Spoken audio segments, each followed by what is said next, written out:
de organização do trabalho pedagógico são essenciais em matemática, né? Coisas que a gente, de fato, precisa priorizar nesse momento. Eu não sei vocês, mas na minha escola, a gente diminuiu muito a carga de trabalho de hora-aula com as crianças, né? Eu acredito que a maioria das escolas esteja vivendo isso. A gente não consegue manter as crianças 5 horas em um Meet. Acho que é quase impossível, por questões de logística, por questões financeiras da família e por saúde das crianças e do professor. Então, que antes eram 25 horas aulas semanais, hoje está se reduzindo a 8, 9 horas aulas. Então, se diminuir o tempo de atuação com as crianças, deve diminuir tudo. Tudo, não dá para a gente imaginar que um tempo que é menos da metade do que era, a gente consiga trabalhar todo o currículo. Então, essa é uma realidade que nós estamos vivendo todo dia nas escolas. E por mais que a orientação seja viver o currículo, a gente não está conseguindo. E aí, pós-2020, a gente ainda tem uma questão muito séria, que é crianças que estão adentrando aí no primeiro ano sem ter vivido educação infantil, porque os pais optaram por não assistir aulas online. Nós temos vivido um segundo ano, por exemplo, que tem crianças que estão em início de alfabetização, né, que estão no segundo vivendo como se fosse o primeiro ano. Outro exemplo grande é a transição do terceiro para o quarto ano. O quarto ano, hoje, tem uma realidade que eu acho das mais complexas, né? Principalmente matemática. A ausência de muitos conteúdos do ano passado foi muito grande, gente. Então, isso não pode, nós não podemos fechar o olho para isso. Dita essa realidade, a gente tem que pensar, eu sou do tipo de pessoa que pensa o plano A, o plano B, o plano C, o plano D. E se todos falharem, a gente vai para um E, fugir até o Z, se necessário, né? Então, não adianta a gente ficar lamentando, né? Em muitas reuniões com as professoras da nossa escola, a gente falou, não adianta lamentar, é isso que nós temos. Nós temos alfabetização no quarto ano, nós temos menino que não sabe escrever com letra cursiva no quarto ano, nós temos menino que não sabe escrever com letra cursiva no terceiro, nós temos menino que não sabe contar de 0 a 100 no terceiro. Nós temos, essa a nossa realidade. Então, diante dessa realidade, a gente precisa de outro apoio. O que é essencial?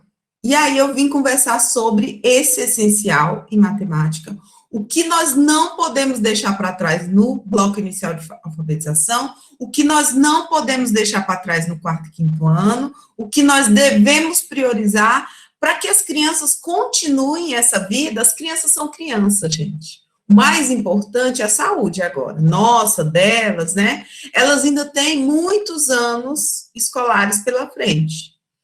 Então, isso há de se recuperar aos poucos, mas há de se recuperar, desde que a gente foque no essencial. Então, é essa a minha tentativa de diálogo com vocês hoje. E aí, eu vou pedir para vocês que não se acanhem. Já vi aqui a Marli participando aqui, né, retratando que é a realidade aqui da Ceilândia, né, Marli? É muito aí mesmo, também de Planaltina. Eu dou formação em outros estados, gente, e eu posso dizer para vocês, eu estou trabalhando no momento com todo o Nordeste, então eu tenho contato com professores do Nordeste inteiro. É a mesma realidade, né? A gente tem professores de Santa Catarina numa formação que a gente está dando, e está a mesma realidade. Então, hoje, o Brasil, e eu acho que o mundo está vivendo isso. O que a gente precisa é sensibilidade e estudo para ver quais são as melhores alternativas. Então, o que eu ia dizer era, não se acanhe, abra o microfone, me interrompam, mandam mensagem no chat, vamos falar um pouquinho para eu entender melhor, então, a realidade de Planaltina, de vocês, e a gente conseguir manter uma formação dialógica, né? Essa é a minha tentativa hoje, não é trazer ensinamentos prontos, é a gente dialogar sobre a realidade e a gente ir trazendo, então, algumas sugestões, algumas questões aí ao longo do encontro. Tá bom? Para começar, eu sou da pessoa que ama matemática e quer que todo mundo ame. E quer que todo mundo esteja ativo nos encontros, nas formações. Então, a gente começa sempre com um aquecimento, com algo para mexer aí, para deixar a mente ativa, porque se tem uma coisa que a neurociência nos ensina é que quanto mais a gente acende aí esses neurônios, mais sinapses eles produzem, mais conhecimento eles adquirem. Então, a brincadeira é simples, é tranquila, é rápida, mas é para tentar divertir, trazer essa ludicidade um pouco aí. Jogo da forca. Então, a gente tem uma menininha aí que quer ser montada. Se ela for montada, perdemos, né? O jogo da forca. A brincadeira é: quais os números naturais que completam essa sequência que começa com 9 e termina em 19? Vamos arriscar aí no chat, pode arriscar. Tem gente que de primeira olha e mata a letra. Então, vamos ver se tem alguém aqui que está aí antenado nas sequências. Essa sequência, gente, é uma sequência recursiva. Ela aparece no currículo a partir do 2º ano, né? E ela faz parte do rol de conteúdos novos do bloco Pensamento Algébrico Álgebra, que estreou nos anos iniciais, a partir da BNCC, em 2019. Então, é um bloco que os professores ainda estão conhecendo. É importante a gente sempre trazer, né, atividades com esse bloco novo, para que os professores conheçam mais, né, o bloco de álgebra nos anos iniciais. E aí, a tentativa é que as crianças vão desenvolvendo a percepção de padrões e regularidades. E aí, alguém conseguiu? Ninguém quer arriscar? Não, gente, vamos arriscar. Chuta o número, é brincadeira de forca. Se não souber, não tem problema. Olha aí, já vi que apareceu ali uma espertinha. O próximo é o 3? Que pensou aí numa sequência. Vamos lá. O próximo seria o 3, 2, 1, 9. 19, né? 3, 2, 1, o último é 19. Por que, Cássia? Me conta aqui.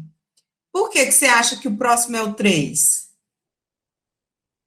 Qual é a lógica de organização aí? Eu falei que o próximo era o 3, a Cássia falou que o próximo seria o 4. Ah, não, é o 3 mesmo, isso mesmo. É o 3, é. Por que seria o 3? Como é que essa sequência terminaria com um padrão? Ela foi na contagem regressiva, mas contando regressivamente é 4, 3, 2, 1, 0, né? Terminaria em 0. E aí tá terminando em 19. Lembrando, tem que ter um motivo para esse 19 aparecer no final. Vamos ver aqui, ó. A Luzia falou que é 5, 9, 14, 15. Por que, Luzia, que você acha que é o 5 o próximo número? O próximo é o 7. Ó, a Kátia já acha que é o 7, mas vamos tentar entender por que a Luzia falou que é o 5. Qual é a lógica, Luzia? Qual é o padrão? Ó, na da Cássia, eu vou dizer para vocês, não é essa sequência regressiva não, viu, Cássia? Formou aqui a cabecinha da boneca. A Luzia também fez uma boa opção, mas também não é essa a sequência, não. Raimunda, alguém pediu para você repetir o comando. O comando é completar a sequência que começa com 4 e termina com 19 a partir de de um critério. Né? Tem que ter um critério. Para começar com 4, quais números que completaria até 19 a partir de um critério? Aí eu expliquei que... De 3 em 3. Que isso é uma sequência recursiva, ou seja, vai ter sempre o recurso. Olha aí, as meninas aqui, ó, Simone, Luciana, deixa eu ver quem mais. Simone, Contando Luciana... de 3 em 3. Isso, agora, quem mais aqui?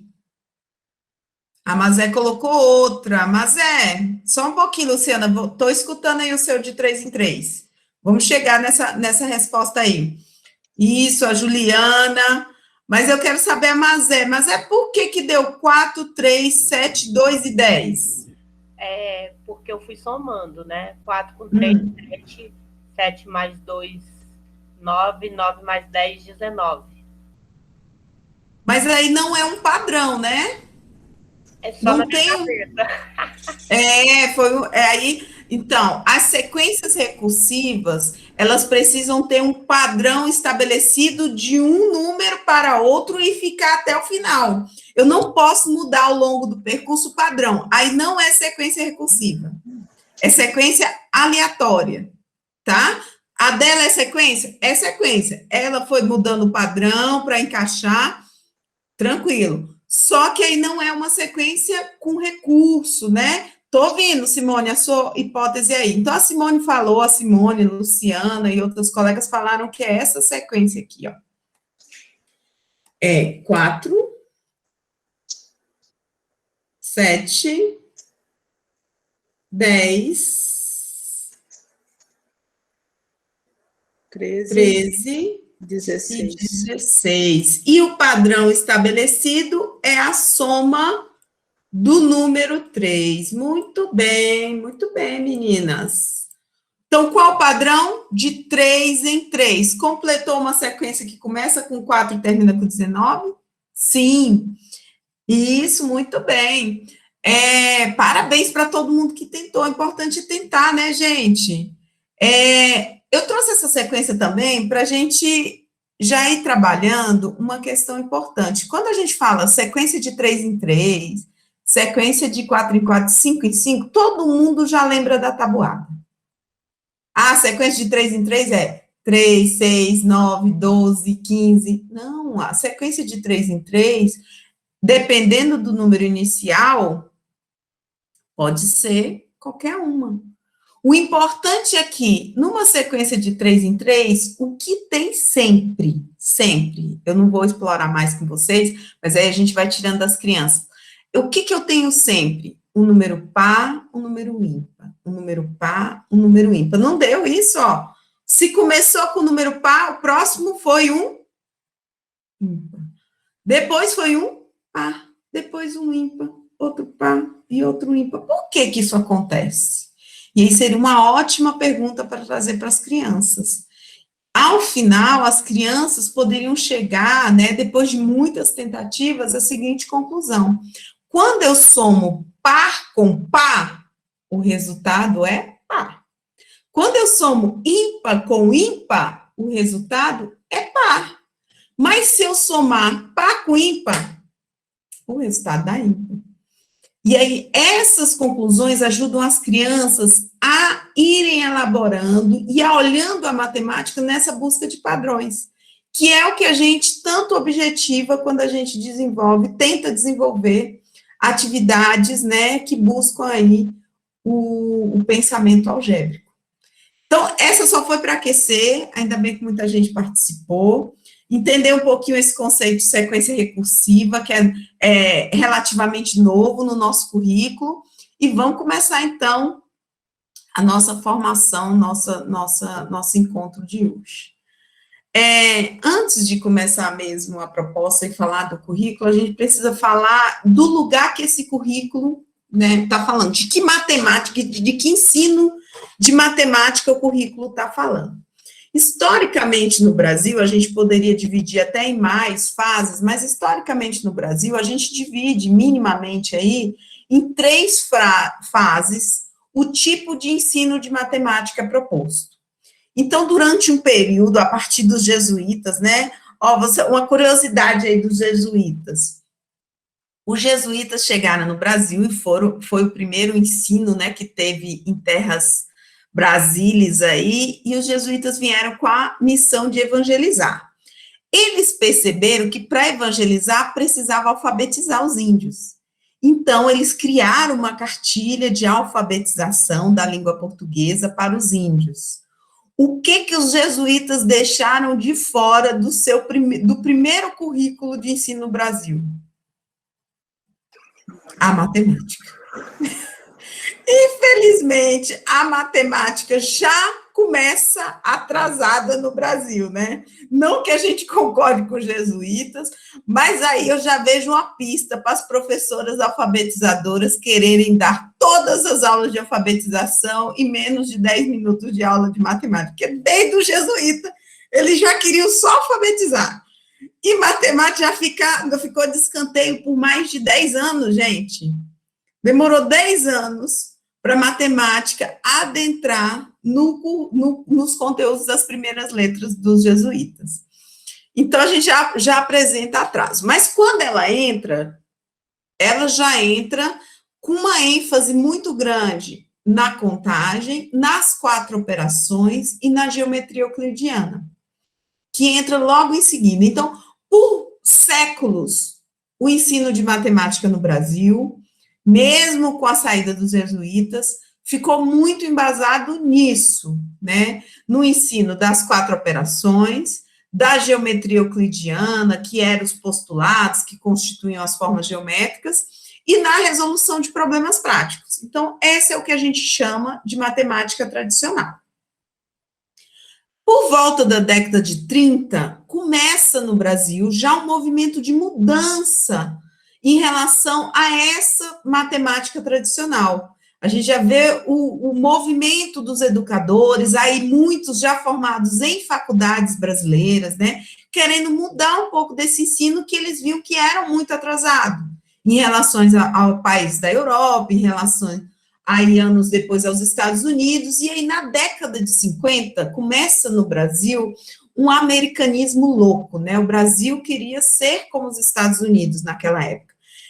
E o ensino não poderia ser diferente. Baseado nessa questão do americanismo, foi constituído no Brasil um movimento que se chamou Movimento da Matemática Moderna. Era a tentativa de modernizar o ensino, trazer mais conteúdos essenciais, né? E que o ensino de matemática, de fato, avançasse no país. Foi um movimento muito importante, muito importante. Foi por meio da matemática moderna que a gente amplia os conteúdos, muitos que estão até hoje. O que acontece aí com a matemática moderna? Qual o problema? Quando ela chega na escola, muitos professores entenderam ela como um ensino de fórmulas. Por quê? Porque o grande objetivo era formar cientistas. Os americanos estavam começando a Guerra Fria, né, com a Rússia, então eles queriam formar cientistas. E o que chega na escola, gente, é um ensino de matemática cheio de técnicas. Quero saber aí de vocês, se alguma de vocês lembra como é que se divide fração. Vão me decepcionar. Como é que eu faço a divisão de fração? Não acredito que ninguém lembra dessa regra. Como é que eu divido fração? Ah, vocês não lembram? Mas vou lembrar para vocês, na hora vai vir aquela cara daquele professor de matemática. Conserva a primeira, multiplica pelo inverso da segunda. Não sei por quê, mas tem que fazer assim. Fórmula de Bhaskara, quem não lembra?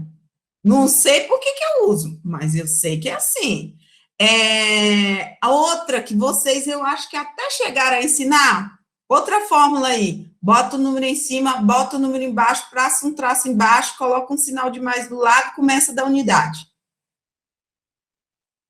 A fórmula de resolver adição. Tudo isso são técnicas, e não o ensino de matemática, então, nesse período, foi muito baseado em técnicas de resolução. E o raciocínio lógico ficou em segundo plano. Quem era bom de matemática? Quem sabia resolver o livro didático inteiro. E o livro didático era constituído como? Baseado em um exemplo sem treinos, um exemplo sem treinos, um exemplo sem treinos. Se você treinou, você ia bem na prova, porque a prova era mais um treino daquele exemplo. E o professor que era ruim mudava um pouquinho esse exemplo. E só mudava, gente, não na aula, só na hora da prova. O que era triste para nós, né? Porque nós decoramos tanto as técnicas para ele vir com um jeito diferente na hora da prova. Na década de 80, a partir de um movimento progressista, liderado em muito para aquele que a gente chama de patrono da educação brasileira, e não é à toa, Paulo Freire lidera um grande movimento de busca de um ensino com significado, com sentido, levando em consideração o sujeito que está na escola. Ele começa esse diálogo aqui no Brasil, ele movimenta muitos educadores, inclusive professores de matemática. E aí, muito embalados nessa ideia de Paulo Freire, começa, então, na década de 80, o movimento da educação matemática, que, de forma prescrita, em matemática em especial, culmina nos parâmetros curriculares. Os parâmetros curriculares são o primeiro documento oficial que orienta que a perspectiva de ensino de matemática seja educação matemática. Então, hoje na escola, né, já desde 1997, hoje na escola a gente não pode ter mais currículo e ensino de matemática tradicional. Hoje na escola a gente não pode ter mais currículo e ensino de matemática moderna. Hoje na escola a nossa perspectiva de ensino é da educação matemática, que busca desenvolver uma aprendizagem matemática colaborativa, significativa e que amplia as possibilidades do sujeito. E não sou eu que estou dizendo isso. Quem está dizendo isso hoje, de forma prescrita, é a lei maior, chamada BNCC, hoje, né, a Base Nacional Comum Curricular, e o nosso currículo em movimento, que foi revisado, que já tinha uma base no currículo de 2014, uma base a partir dos parâmetros curriculares, orientando a educação matemática, e hoje reforçado pelas propostas da BNCC. Dessa forma, gente, o professor que ainda está mais preocupado em ensinar técnicas, memória, está confrontando o currículo. Isso é algo que os coordenadores têm que ter em mente a todo momento, assim como trabalhar com Babebibobu confronta o currículo na orientação em que ele diz que a nossa vertente principal é o texto. Trabalhar só com ensino de técnicas em matemática confronta o nosso currículo quando ela diz que o nosso ensino é em educação matemática. Eu não vou me delongar falando muito do currículo, porque a gente quer chegar na parte legal e divertida, né, das atividades, mas é muito importante que vocês leiam com os professores, as orientações, não são muitas páginas. Eu trouxe esse destaque aí da página 154 da versão do currículo de 2019, que apresenta os novos blocos de conteúdos, né? E em matemática nós tínhamos 4 até a BNCC, depois da BNCC a gente passa a ter 5, e isso causa mudanças no currículo que são importantes, né? O eixo era números e operações, passou só a ser números agora. O primeiro bloco aí, né? Números. Mudou alguma coisa? Não mudou nada. Alguns conteúdos que eram de números passou para álgebra. Mas, para nós, números continua sendo o mesmo. Geometria também, que era espaço e forma, também, essencialmente, só mudou o nome. Quiseram mudar o nome, né? Mudaram o nome. O povo adora mudar de lei e mudar o nome, né? Esses dois só mudaram o nome, mas não mudou o conteúdo. Então, tá tranquilo para a gente. O próximo é grandeza e medidas. Esse é tão forte, eu amo tanto esse bloco, que ele não mudou nem o nome. Ele é forte mesmo. Ele é o maior contexto em matemática, porque a gente acorda já pensando em grandeza e medidas. Que horas são, né? Eu já acordo assim. Todo dia eu acordo assim, gente, não sei vocês. Que horas são? E eu levanto super cedo e me atraso para tudo, é impressionante. Então, eu já acordo pensando em grandeza e medidas, que é a medida de tempo, e aí já começo a dividir esse tempo para dar para fazer tudo que eu tenho para fazer de manhã cedo, antes de chegar aqui. Antes de estar com vocês, eu estava com um grupo do 3º ano, lá da escola, planejando a próxima quinzena, então, meia horinha eu entrei lá com eles, já dei alguns encaminhamentos em matemática, né, escutei algumas questões que eles trouxeram e vim para cá. Então, a gente tenta, já começa o dia pensando em medida de tempo, que está no eixo grandezas e medidas. Aí, os próximos 2 eixos, que são as maiores mudanças, que é o eixo álgebra, que nos anos iniciais é novidade, não existia, e traz alguns conteúdos novos, né, para o desenvolvimento nos anos iniciais, do que a BNCC chama de pensamento algébrico. Então, é um desenvolvimento para que as crianças comecem a pensar em padrões, regularidades e generalizações, como essa atividade que eu iniciei na manhã com vocês. Sequência recursiva é um desses conteúdos. E o outro eixo que tem bastante mudanças é o eixo probabilidade estatística, que antes era tratamento da informação, que a partir dos parâmetros curriculares, o foco era tratar a informação. Então, eram os meninos ler, interpretar, gráfico e tabela, gráfico e tabela, gráfico e tabela. Nos anos 2000, a gente viveu a profusão. A gente tem que dar gráfico e tabela, gráfico e tabela, gráfico e tabela, né? Quem é antigo aí como eu, de secretaria, que já tem mais aí de 20 anos, sabe. Tem que dar gráfico e tabela. Aí, agora, a probabilidade estatística diminui, não somos gráficos dessa tabela, pelo amor de Deus. Diminui um pouco essa importância dos gráficos e tabelas e dá mais importante as noções de possibilidade e ao pensamento estatístico por meio da pesquisa. Então, muda um pouco os conteúdos lá, por isso que é importante a gente estar atento nesse sentido. Mas a ideia hoje trouxe essas questões para a gente lembrar. Para fechar essas questões aí que eu acho importante a gente destacar antes de começar a debater mesmo, eu fecho com outro eixo transversal aí que eu acho fundamental, que é a ludicidade.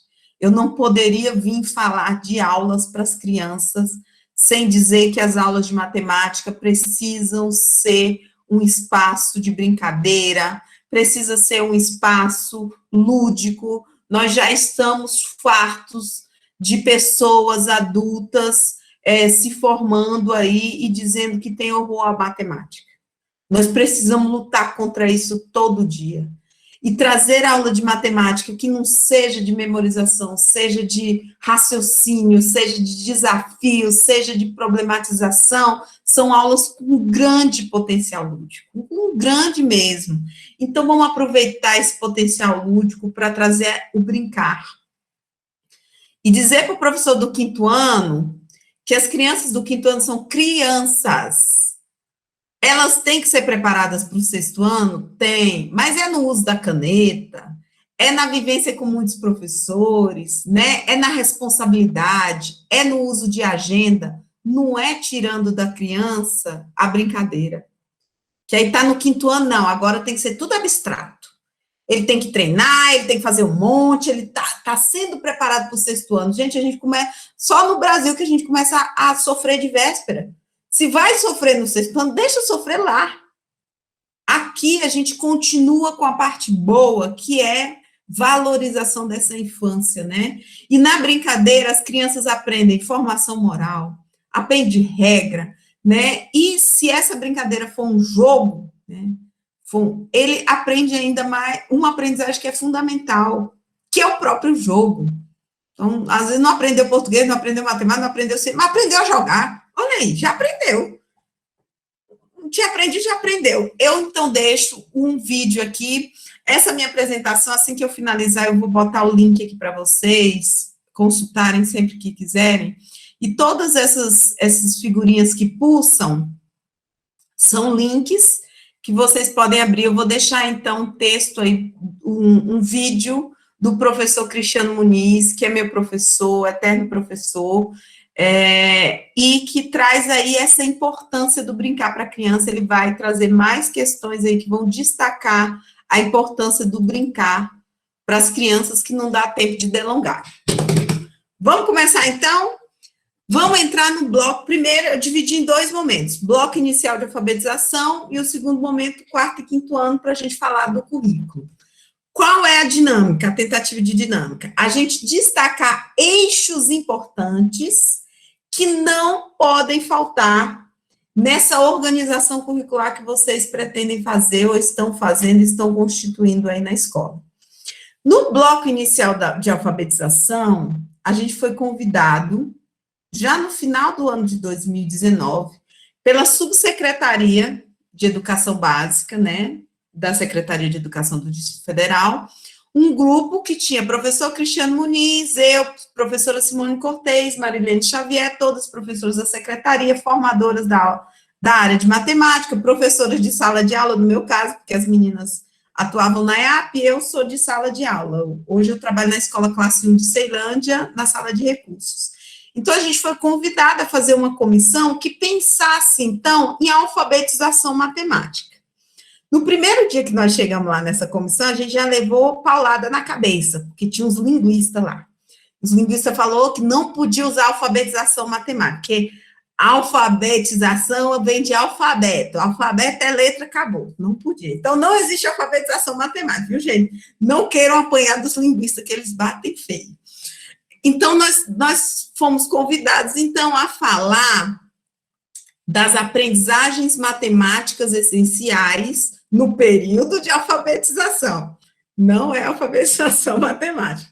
Então, o que é essencial no período de alfabetização que os professores precisam desenvolver? E aí nós fizemos vários estudos lá juntos, né? Trouxemos nossas experiências de sala de aula, experiência do próprio currículo, da construção da BNCC, e destacamos aí 5 eixos fundamentais nesse período de alfabetização. Quais são esses eixos? Quantificação, espaço, tempo, causalidade e possibilidade. Então, se tivermos que escolher conteúdos principais para o ensino de matemática no bloco de alfabetização, esses eixos têm que estar presentes. Vamos entender eles? Então, a ideia é a gente passear um pouquinho por eles. Então, o primeiro eixo é quantificação. Todo mundo sabe que esse é o conteúdo principal quando as crianças estão aí no período de alfabetização. Contar, contar e contar. A gente quer que as crianças do primeiro ano contem até 100, a gente quer que as crianças do segundo ano contem até 1000, e a gente quer que as crianças do terceiro ano contem até 10.000. Mas como é esse processo de contagem? Primeiro, ele não começa com o sistema de numeração decimal. Isso é importante nós termos claro. Tem professor do primeiro ano que ensinou, os meninos só estão contando até 20. Até 20, gente. 20 é 2 vezes as minhas mãos abertas, né? Pouco. É uma quantidade pequena. E o professor já está lá introduzindo unidade de dezena. Quando eu vejo isso, já me dá uma tristeza. Professor, calma. Primeiro, antes de adentrar nesse sistema de numeração decimal, nessa unidade de dezena, o ponto de partida, gente, uma pista boa aí para a gente levar para a escola, é que as crianças já estejam manipulando os números até 100. Antes de 100, não é interessante começar esse agrupamento na base 10. Vamos entender isso. Então, as crianças precisam manipular esses números até 100. O que significa manipular o número até 100? Ele precisa contar de 2 em 2, de 1 em 1, de 2 em 2, de 5 em 5, de 10 em 10 também. Contar de 10 em 10 não é agrupar de 10 em 10. Contar de 10 em 10, entender que 50 mais 50 dá 100, que 30 mais 70 dá 100, que 25 mais 75 dá 100, que 38 mais... Peraí, que eu vou fazer a conta aqui. Vai dar 100, né? E achar esse número. Então, a criança precisa estar manipulando muito bem essa quantidade. Quando que a criança tem que estar com a quantidade 100? Até o final do primeiro ano, não é isso? Ou seja, não é foco do primeiro ano o trabalho com unidades e dezenas. Ah, não, mas vamos dizer, lá na minha escola nós vamos chegar até 100 com o primeiro ano agora, em julho. Chegou no 100? Pode começar a unidade de dezena. Então, pode ser julho do primeiro ano, pode ser março do segundo ano, pode ser outubro do primeiro ano, pode ser... Então, qual é a marca de entrada do sistema de numeração decimal? A contagem com desenvoltura das crianças do 100. Aí as crianças têm uma quantidade relevante para manipular o sistema de numeração decimal. Vamos entender um pouquinho disso em atividades, é lógico. Como levar a criança, então, a esse ensino manipulativo? Para começar, eu trouxe uma Ah, e tem brincadeira. uma professora que levantou a mão, não sei se ela quer fazer alguma pergunta. Pode fazer, Luciana, enquanto eu abro aqui o link. Raimundo, olha só, você fala a questão da manipulação, né? Eu estou como coordenação da educação infantil. Nós, professores da educação infantil, através dos jogos, é claro, né? Eu vou lançar esses desafios para a criança, mas como é que poderia ser? A gente também vai trabalhar com essa numeração nesse valor alto, igual você está colocando a opção do Lince. O Lince é um jogo muito legal, eu sei disso, eu conheço, e então a gente traria esse tipo de conceito para a criança, quantas peças, se não der conta de contar essa sequência, como é que faria isso? Dentro da educação infantil, deixa eu melhorar minha pergunta para você. Qual é a proposta que nós poderíamos iniciar um trabalho dentro da educação infantil para que essa criança chegue assim mais firme ou mais segura para estar lá no primeiro ano com a professora, para ela iniciar esse processo como fosse uma sequência mesmo? Porque a gente tem que trabalhar numa sequência, né, de etapas, vamos colocar assim. De complexidade, né? Isso. O conteúdo vai ganhando uma complexidade. Vai ganhando hoje eu uma não trouxe a dificuldade. conversa, porque hoje eu não trouxe a conversa da educação infantil, podia ter incluído aqui antes do bloco a educação infantil, porque eu não sabia que ia ter coordenadores da educação infantil, mas a gente poderia começar por lá. Não dá para eu resumir em algumas, mas vou trazer alguns exemplos, porque o primeiro ano alonga um pouco essas questões que a educação infantil precisa desenvolver, mas a educação infantil precisa trabalhar, Luciana, num lugar antes do número, no número e para o número. Que lugar é esse? É o lugar dos processos mentais.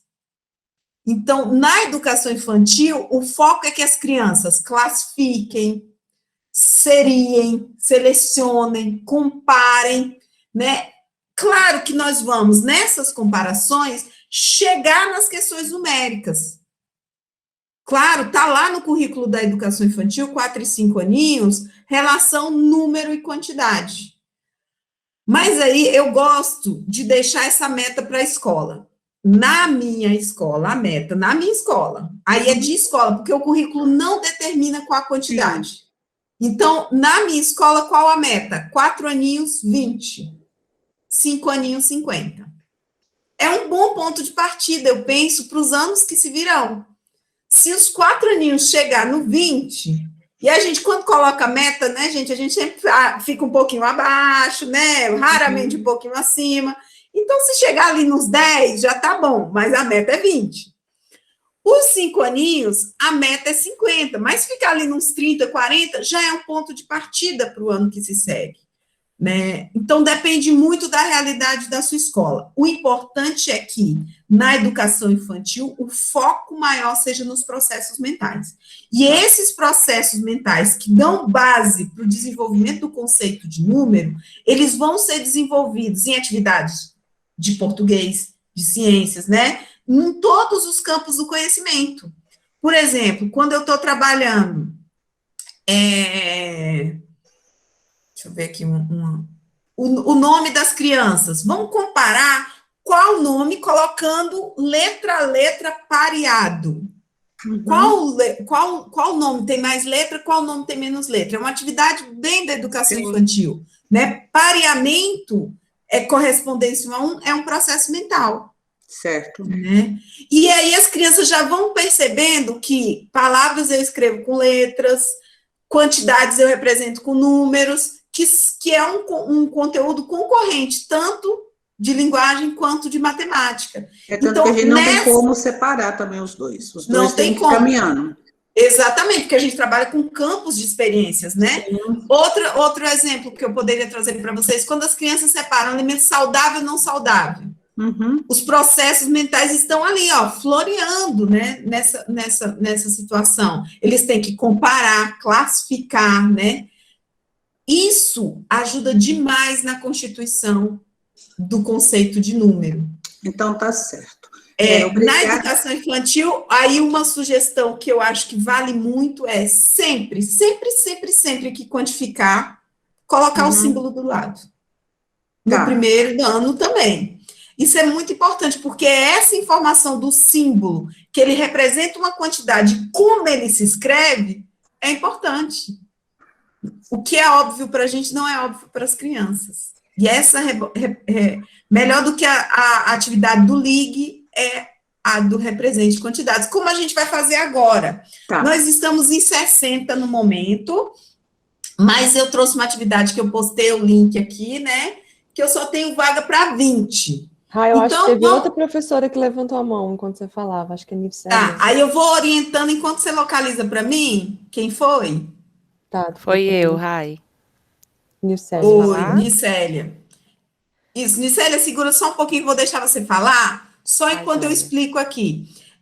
Então, gente, quem está aí, né, e puder entrar, quero 20 pessoas, só tem 2. O que vocês vão fazer? Nós vamos entrar no Jamboard, eu acho que a maioria de vocês já conhece, mas quem não conhece, vou fazer uma apresentação bem rapidinha. Eu estou com 20 páginas aqui nesse Jamboard. O que eu quero que vocês façam? Vocês vão entrar nas páginas, vão clicar nesse ícone aqui, ó. Quem abrir do celular tem que clicar no ícone primeiro do lapisinho. Clica no lapisinho e depois vai aparecer esses outros ícones aqui. No momento, enquanto eu vou escutar nisso, eu quero que vocês cliquem nessa tag aqui, ó, nota adesiva, e escrevam o nome de vocês, para eu saber quem está em cada página.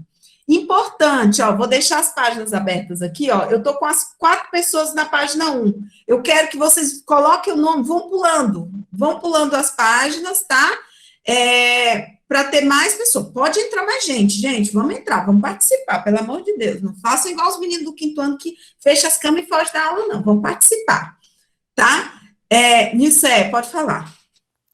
Então, você estava falando aí sobre educação infantil. Eu sempre trabalhei com educação infantil. É a primeira vez que eu estou como coordenadora, né? E, assim, essa questão da contagem, ela é bem natural até pela questão do calendário, né? A gente trabalha ali o 30, 31 e vai chegando o fim do ano, eles estão internalizando essa sequência. Aí, um dia eu me deparei com a seguinte pergunta. Tia, por que que o 24 é o 2 e o 4? E aí você falando aí sobre a apresentação das dezenas e unidades, né? E aí eu fiquei, na época então eu não sabia como conduzir, eu respondi que o 2, né, o 24 no caso, o 2 valia 2 grupinhos de 10 e que o 4 valia 4 bolinhas, né? No caso, aí eu desenhei para eles verem os 24 bolinhas, agrupei, né, os de 10 em 10 e o que sobrou eu mostrei para eles que era o 4 e tal. E nesse caso, quando a criança te pergunta assim, por que que 24 é o 2 e o 4? Como que a gente responde sem fazer essa menção de agrupamento? Ou é exatamente isso mesmo? Exatamente isso mesmo. Eu acho que a gente não nega informação nunca para a criança, né? Ou nega? A gente nega às vezes, né? Quando é de sexualidade, às vezes é antes da hora, a gente dá uma segurada em algumas questões. Não, mas em matemática eu acho que é a necessidade da criança de suprimir essa ideia. Por que que tem 2 números? E eu acho que você foi muito feliz. Eu estou tentando aqui diminuir acho que eu vou apagar e vou trazer outro, porque não está querendo diminuir. Vou já explicar aqui o Jamboard. Você foi muito feliz em explicar a ideia do agrupamento. O que eu falo dessa necessidade da gente segurar um pouco, Nilceia, né? Esse outro. Vou já explicar o Jamboard, gente, segurem aí.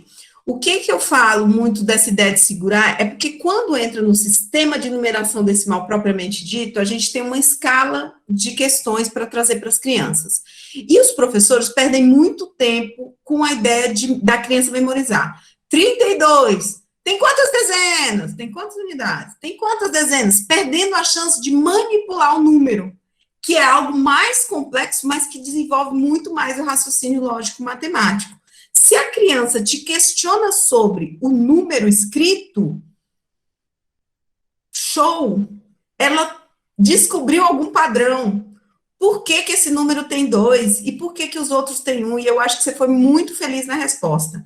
Não precisa negar. É exatamente isso. E a criança pode fazer isso aos 5 anos, aos 6 anos, aos 7 anos. O que a gente não precisa é antecipar conteúdos, sendo que a criança ainda não conquistou a contagem. É nesse sentido que eu falei. Respondi você? Sim, muito obrigada. Então, gente, vocês que estão aí, ó, nessa página aqui, a página 1, tem 3 pessoas, tem 4 pessoas, olha aqui. Eu vou deixar só a Luciana Lemos aqui. Eu vou pedir para a Kátia, a Marilu e a Valquíria pular de página. Por favores. Então, ó, tem 4, ó, isso, Kátia, Valquíria. Como é que a gente pula de página? A gente clica aqui no painel, a gente vai ver as outras páginas e vai seguindo. Conforme você vai andando, ó, ainda tem muitas pessoas na página 1. Vamos deixar só a Luciana Lemos, os demais, ó, vamos pular. Vou tirar aqui a Valquíria, vou tirar a Kátia, vou deixar só a Luciana. Vou apagar aqui os rabiscadinhos, ó, nós temos uma borrachinha. Então, o primeiro ícone no Jamboard é uma caneta. Então, eu tenho aqui a caneta, eu posso rabiscar, escrever, nós vamos usar ela hoje. O segundo ícone é uma borracha, certo? Que eu posso apagar o que eu fizer aí, o que eu quiser aí. O terceiro ícone é a setinha. A setinha mexe nos objetos que estão lá dentro. Mexe de lugar, né? Troca de lugar, coloca em outro lugar a setinha. Depois nós temos a nota adesiva, que escreve notinhas, como o nome de vocês aí. Nós temos o ícone da imagem, que eu posso incluir imagens tanto do Google, quanto do Drive, quanto do meu computador. E eu tenho formas geométricas embaixo. E depois eu tenho caixa de texto, que eu clico e faço um texto aí. Nós não vamos usar. Certo? E o último é o que o professor mais gosta, que é o laser, de mostrar as coisas aqui, criança, presta atenção nesse objeto aqui, porque ele se auto-apaga. Ainda tem alguém mexendo aqui na página 1. Deixa eu ver aqui. Vamos lá. Michele, vou pedir para você pular também, deixar essa página para a Luciana, tá? Tá. Tem uma professora, acho que é a Masi Lemos, que levantou a mão, não sei se ela tem uma dúvida sobre o jogo ou sobre a questão que a professora colocou antes. Ó, na página 7, eu estou vendo 2 pessoas. Vamos deixar a página 7 para 8, que está vazia. A página 9, tem gente já, está vazia agora, mas tem gente. Deixa eu ver aqui. Não vai caber todo mundo, né? A página 18 está vazia, ó, Michele chegou na 18, agora tem gente. A página 20 está vazia. Então, tem 2 pessoas na 19 e uma pular para 20, tá? Por favor. É só uma brincadeira. Quando eu trabalho... Porque a Luciana, ela está em quase todas as páginas. Você for botar o seu nome em tudo? Eu vou apagando e deixando o nome que está lá. Beleza, fica só na página 1, tá? A colega pode apagar também, é só clicar em cima e apagar. A Lu tá só na 1. Tá, agora eu só tô na 1. Vai apagando aí, Michele. Marcelo, vai fazendo aí. Isso. Quando eu trabalho com as crianças, o que a gente faz, né? Quando eu trabalho com as crianças, a gente já deixa o nomezinho delas lá, que a gente não é boba, elas já vão direto para a página que está o nome delas. Como eu não sabia o nome de vocês, qual é a desvantagem do Jamboard aí? Só cabem 20 pessoas ao mesmo tempo. A partir da página 10 está vazio, viu, gente? Quem quiser entrar, a partir da página 10. Só cabem 20 pessoas. Então, se eu tenho mais de 20 alunos, dá para entrar? Dá para entrar. Mas aí eles vão ter que dividir as páginas aí. Qual é a brincadeira que eu trouxe hoje para a gente manipular, trabalhar, uma sugestão para o primeiro ano, trabalhar uma ideia de quantificação em que a gente vá brincando, quantificando, trazendo o símbolo para a criança. Então, vamos lá. Cada um na sua página, esse é o jogo do lince. No lince, a ideia é a gente procurar o objeto o mais rápido possível, certo? Eu trouxe um lince mais difícil aqui no começo, nas primeiras páginas, né? Porque vai depender do aluno. já um com menos figuras lá na página 7, né? E no final eu tenho um índice mais simples ainda, mais dividido, com menos figuras ainda, né?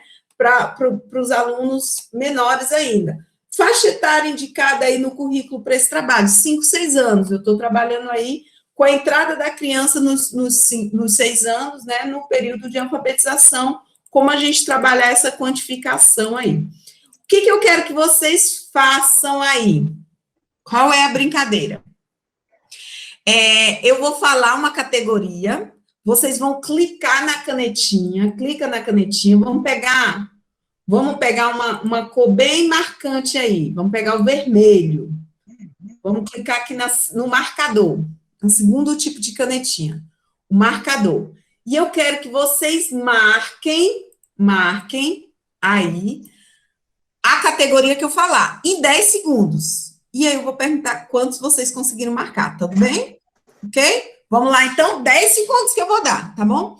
Eu quero que vocês marquem aí animais, o mais rápido possível. 10, 9, 8, 7, 6, 5, 4, 3, 2, 1. Parou! Para tudo, para tudo, para tudo.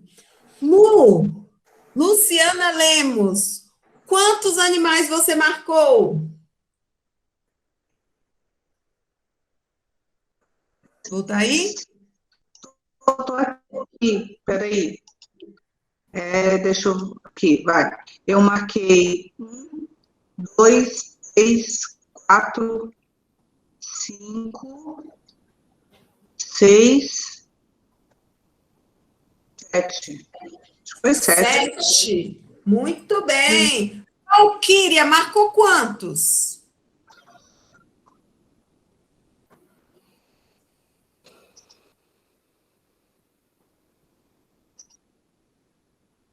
Valquíria está aí? Conseguiu, Valquíria, marcar? Põe outro aqui. Maria José, conseguiu marcar quantos? 8. 8. Maria José, você marcou mais ou menos que a Luciana? Ela marcou quanto? Eu acho que, na verdade, eu marquei um ursinho aqui também. É animal, mesmo que ele seja de pelúcia, é animal, né? Então, vamos lá. 1, 2, 3, 4, 5, 6, 7, 8. 8. A Luciana marcou 6. Você marcou mais ou menos? Não, marquei 7.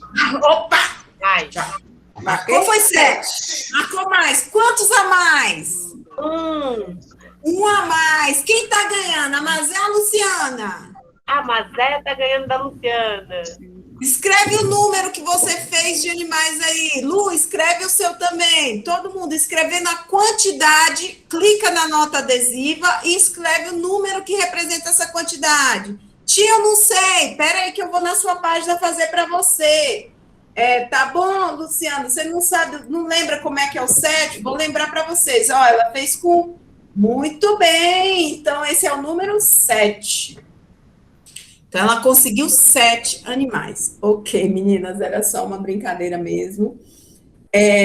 Vamos voltar aqui para a apresentação, não dá tempo da gente ficar explorando mais, mas esse é o sentido da gente manipular o número, a gente trazer situações para as crianças em que elas vão quantificar, em que elas vão representar, em que elas vão perceber onde tem mais, onde tem menos, quantos a mais, quantos a menos, né? Vão fazer comparações, e nesse percurso a gente ainda está trabalhando classificação em categorias, né? Nós estamos trabalhando comparações dessas categorias.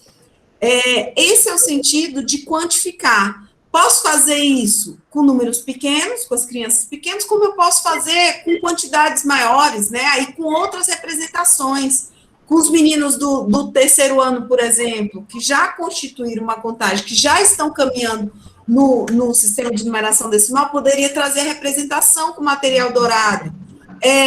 Marquem para mim tantos, a quantidade tal em material dourado, né? Tá lá as imagens. Então, 328, a 2 blocos, dois palitinhos e 8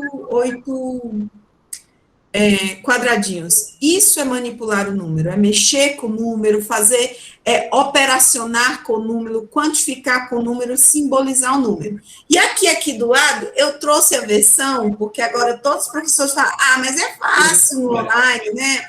Mas eu quero saber os meninos do papel. E aí, sempre quando eu posto alguma atividade, eu tento trazer um pouco dessa atividade no papel.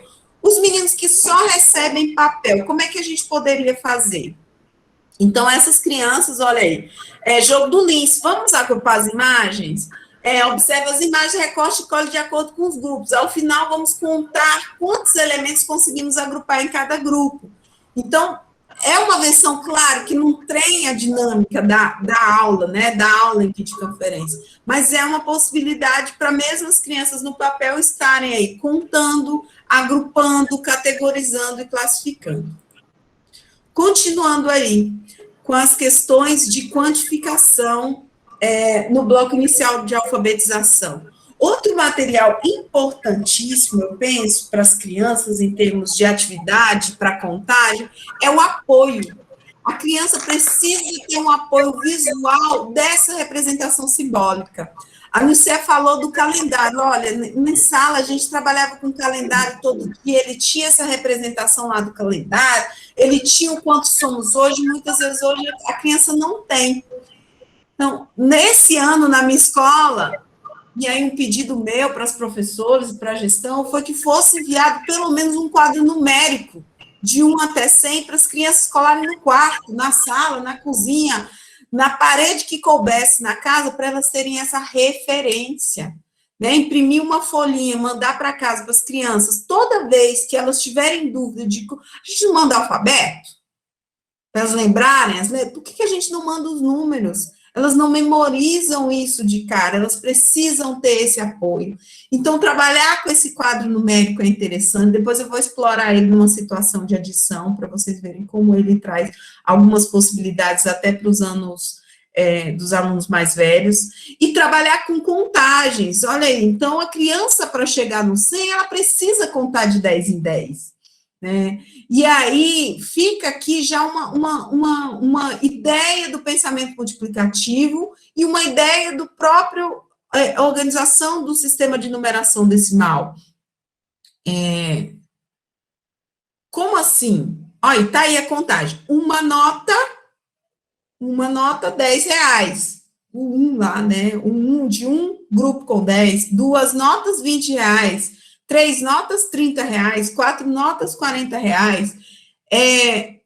Outras, nos meninos do terceiro ano, já podemos trazer a ideia multiplicativa, né? No terceiro e no quarto, 1 vez o 10, 2 vezes o 10, 3 vezes o 10, para o primeiro e para o segundo ano, só a nomenclatura aqui na frente, né? 10, 20, 30, 40, 50, para eles irem conquistando essa contagem. Mas você falou que não era para trabalhar sistema de numeração decimal, isso ainda não é sistema de numeração decimal. Quando eu traço os agrupamentos, quando eu traço nomenclaturas para esses agrupamentos, aí que eu passo a lidar com o sistema de numeração. Aqui nós ainda estamos lidando com contagem, com avanço na contagem. E para fechar aí, para trabalhar contagem, de fato, eu tenho que trabalhar composição de valores. Qual o número que mais 8, mais 2 vai dar 10? Quais dois números que juntos compõem 10? Eu poderia trabalhar a quantidade 10 inicialmente, a quantidade 20, a 100, a 1000, a 10.000, com essa composição de valores, né? Qual o número que mais 2.000 vai dar 10.000? Como eu posso fazer para compor R$1.000 com 2 números? Pode ser 300, 700, 200 mais 800. Então, trabalhar de diferentes formas essa composição de valores. Quanto vale cada frutinha? Quanto vale todas elas juntas? Contagem de 2 em 2, contagem de 5 em 5, contagem de 10 em 10. Não é óbvio, tem muito professor que acha que é tranquilo e fácil para a criança conseguir desenvolver a contagem de 2 em 2. Não é. É um processo que tem que ser ensinado. Então, a gente pinta 2 quadradinhos, conta, 1, 2, registro 2. Pinta mais 2, conta, 3, 4, registra só o 4. E vai trazendo para a criança essa possibilidade da contagem de 2 em 2, assim como a de 5 em 5, assim como a de 10 em 10. Tudo isso faz parte desse processo de contagem no primeiro ano. Olha aí, a professora montessoriana, a gente ama, né? Essa moça que trouxe tanto material para a gente, eu adoro trabalhar com os materiais montessorianos. Não sou uma moça montessoriana, mas adoro me utilizar dos materiais da linha aí também, que são, eu sou apaixonado pelas reguinhas, né? Pelo trabalho aí. Então, esse foi o eixo 1. Então, o primeiro eixo na alfabetização, no período de alfabetização, que não pode faltar, é a quantificação. Com cada ano tendo clareza de que quantidade tem que alcançar.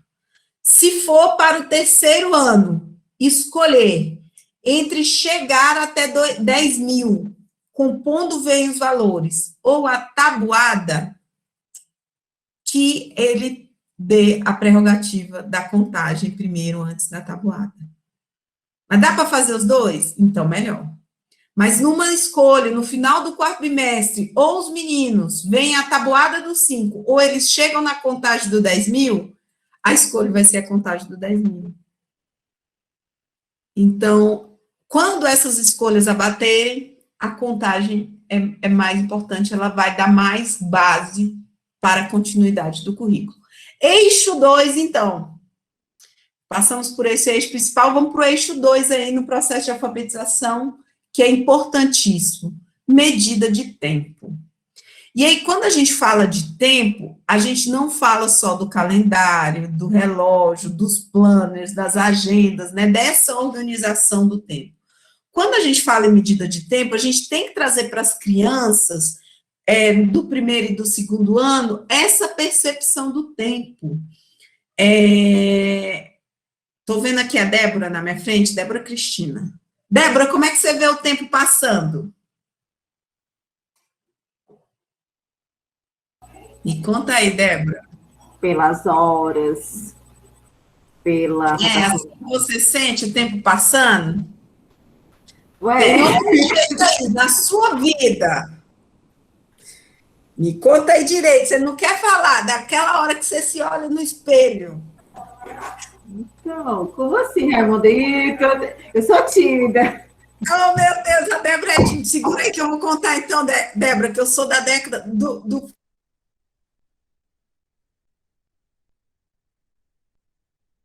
Seu microfone desligou. Fechou, Eu sou do final da década de 70, início da década de 80, né?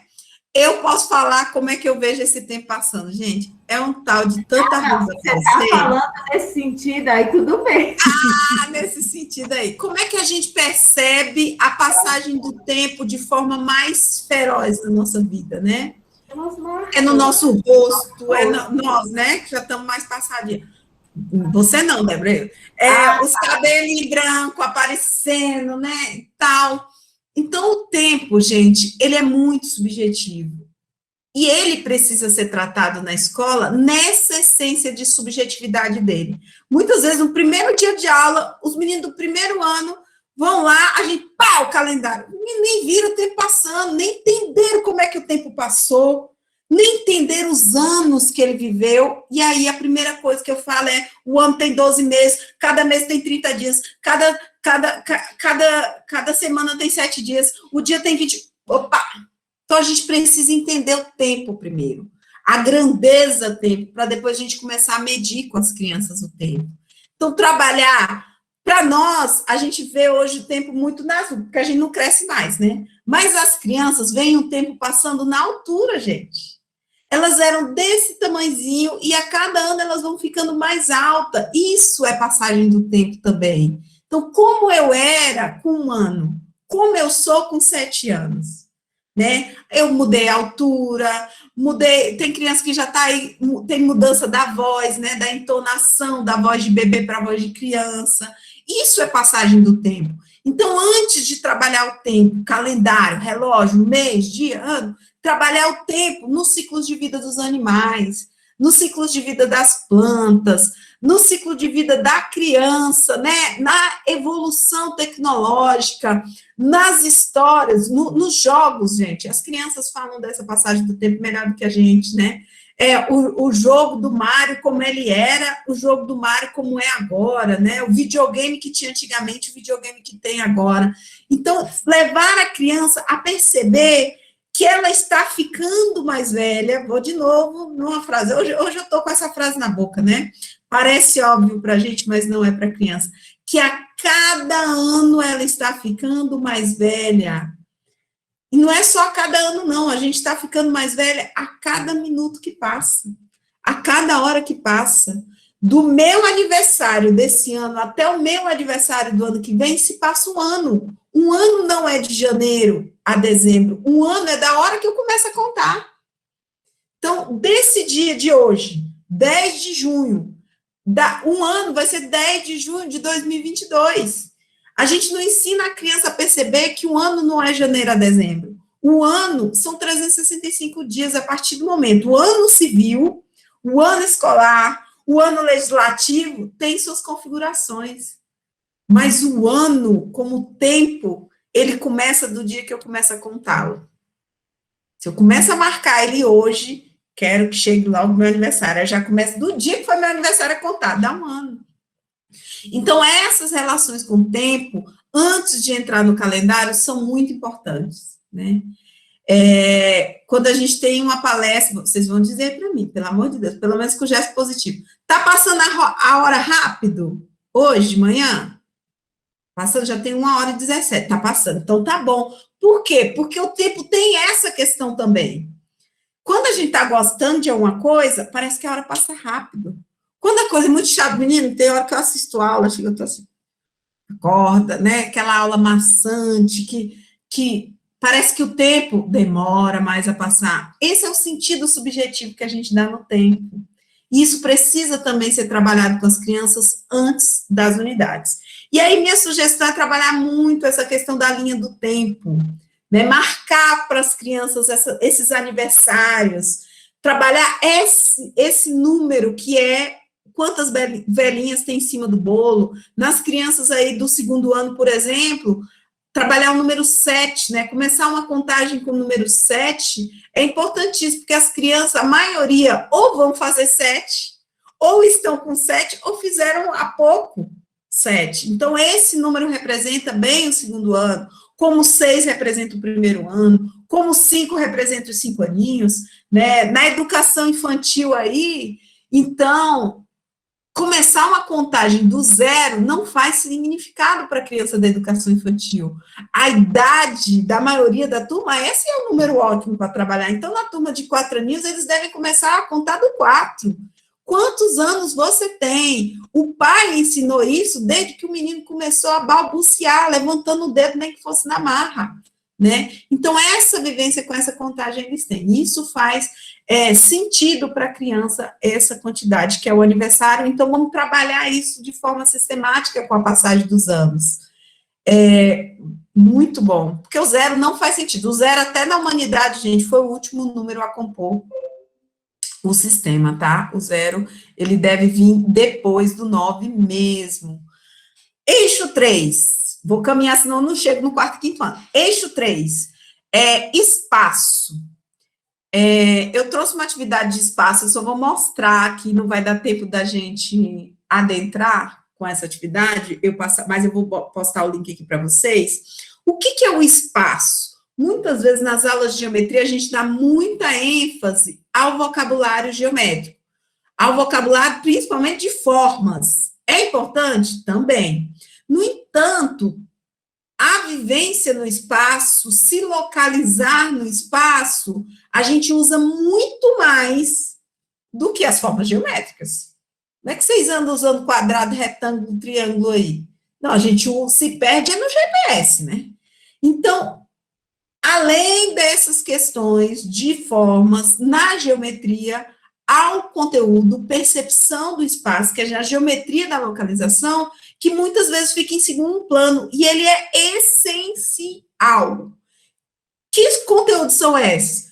Se localizar no espaço, achar um objeto, desenvolver vocabulário geométrico de localização, direita, esquerda, na frente, atrás, em cima, embaixo. Nós fizemos um teste lá na escola com as crianças do 2º e 3º ano, gente, olha a nossa surpresa. As crianças não sabiam o conceito de entre. Entre.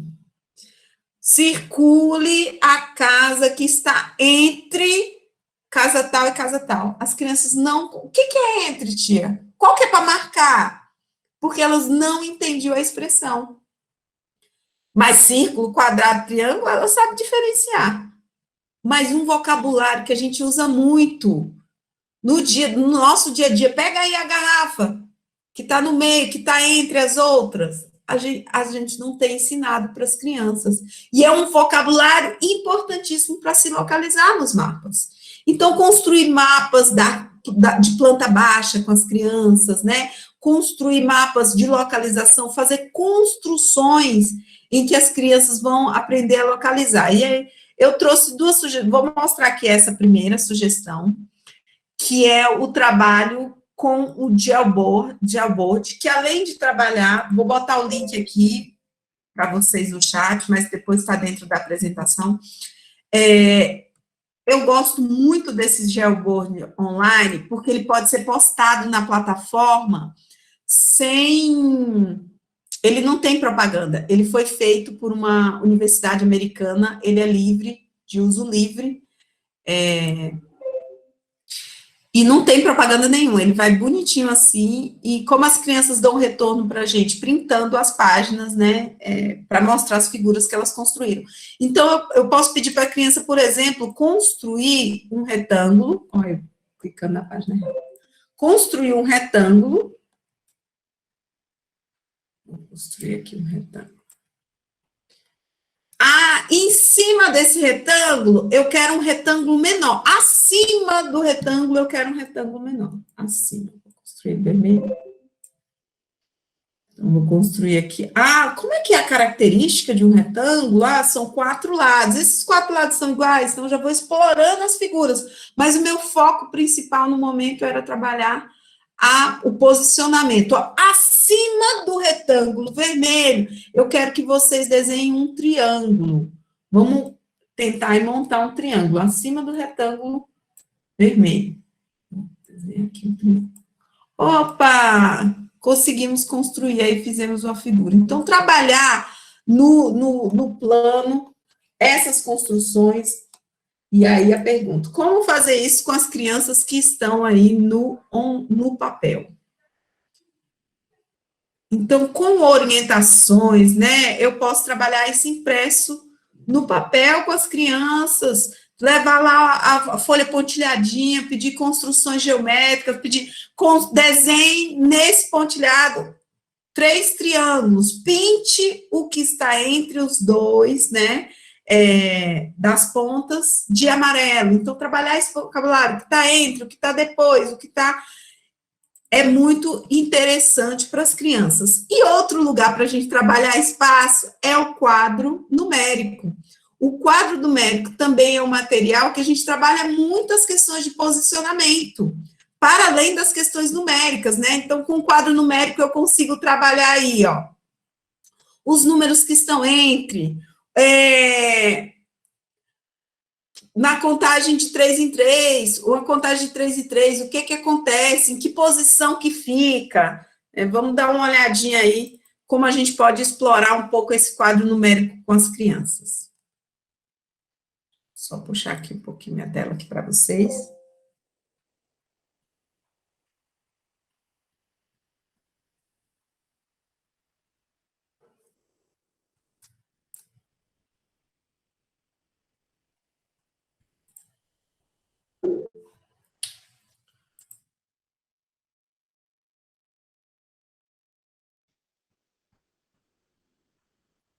Então, a gente pode aí explorar esse quadro numérico, trabalhando essas correlações aí com as crianças. Por exemplo, vamos circular o número que está entre 24 e 26. Quem é? É o 25. O número que está 2 casas depois do 35. 2 casas. O 37, que vem 2 casas antes.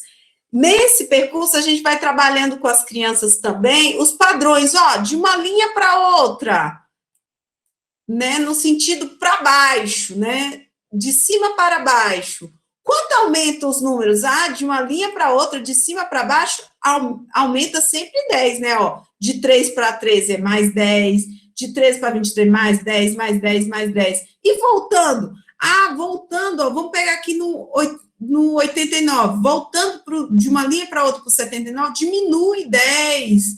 Isso. E na diagonal, tem algum padrão? Vamos ver na diagonal. Vocês sabem o que é diagonal? Então, posicionar. Olha, diagonal é uma linha que atravessa nesse sentido. Na diagonal, do 1 para o 12, aumenta 11. Do 12 para o 23, aumenta 11. Do 23 para o 34, sempre aumenta 11. Vamos pegar outra diagonal para ver se isso acontece sempre? Do 31 para o 42, aumenta 11 também, aqui também. Então, sempre acontece. E na diagonal contrária? Na diagonal contrária, olha, sempre aumenta 9. 10 até o 19, mais 9. 10 até o 28, mais 9, né? Tem outros padrões, tem vários outros padrões aqui no quadro numérico, que eu vou trabalhando a localização e o padrão. Além disso, no quadro numérico, eu consigo trabalhar também operações de adição e de subtração usando esses padrões que aí já conhecemos, Da esquerda para a direita, na sequência, sempre aumenta 1, certo? Da direita, da minha direita, de leitor, para a esquerda, sempre diminui 1. Ok? Então, como é que eu posso fazer adição e subtração? Vamos fazer, por exemplo, 55 mais 28. Mais 28. Então, vamos lá. 55 mais 28. De uma linha para outra não soma 10? Então, vamos lá. Mais 10, mais 20. 21, 22, 23, 24, 25. Continuo na outra linha. 26, 27, 28. 25 mais 28 dá 83. Vamos fazer, por exemplo, 94 menos 15. Não, menos 15, não. Menos 13, ou 23, só para eu ir para a linha de cima, para não ficar muito em cima aqui dos rabiscos que eu já fiz. 23, então, menos 10, menos 20, voltando, não diminui 10, então, menos 10, menos 20, menos 21, 22 e 23, dá quanto? 71. Então, com essas questões de padrão e regularidade, eu consigo trabalhar no quadro numérico, além da posição, consigo trabalhar operações, consigo trabalhar muitas questões que são interessantes aí para as crianças do 2º, 3º e 4º ano já, também. Trabalhando, explorando muito esse espaço, esse vocabulário de espaço de geometria, que é direita, esquerda, em cima, embaixo, de baixo para cima, de cima para baixo, da direita para a esquerda, da esquerda para a direita, o que fica entre, o que fica depois, né? Esse vocabulário também deve ser muito explorado, tanto em atividades assim, como em mapas e plantas, né? Continuando aí, próximo eixo, 4º eixo do bloco inicial de alfabetização, então, causalidade. Causalidade, gente, é muito importante na matemática. Entender que toda ação tem um efeito. Por que é importante a gente trabalhar a causalidade com as crianças? Para ensinar as crianças a interpretarem situações problemas. As situações problemas, no geral, são ações que vão gerar um efeito. Por exemplo, eu estava andando na rua e tropecei numa pedra. Mas doeu meu pé. Eu fiquei com tanta raiva dessa pedra.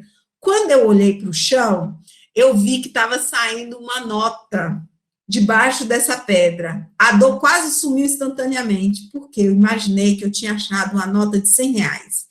A pontinha dessa nota estava suja de terra, mas parecia que era R$100, era meio azulada. Então, eu resolvi cavar para achar.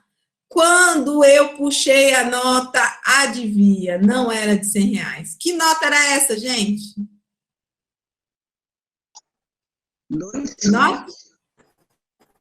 2. 2, ô, tristeza, né? Achei que tinha achado 10, fiquei com 2. O que isso tem a ver com causa e efeito?